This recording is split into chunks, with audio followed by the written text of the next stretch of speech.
True or false? Semaglutide está solamente para gente que sofre de diabetes. False. Na primeiro instante, ela aborda trabalhar para manejar diabetes, pero ela aborda aprovar internacionalmente, recentemente também para manejar peso de gente que não está sofrendo de diabetes. True or false? Vou por seguir comer turcos usando semaglutide e asina mesmo baixa peso.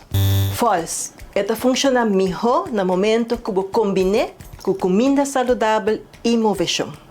True or false? Semaglutide te ajuda a reduzir apetite e te dá o feeling de estar bem mais ligeiro. True. Ela trabalha riba o cérebro, estômago, tripa e assim ela baixa o hammer e slow down digestão. True or false? Baixamento de peso te passa overnight com semaglutide.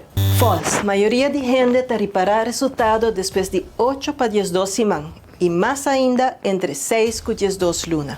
True or false? Uma vez você stop de usar semaglutide, voltou por subir back de peso. True. Sem cambio de seu estilo de vida, subir peso está comum hora você stop de usar. True or false? Presenta para Horacio Oduber Hospital.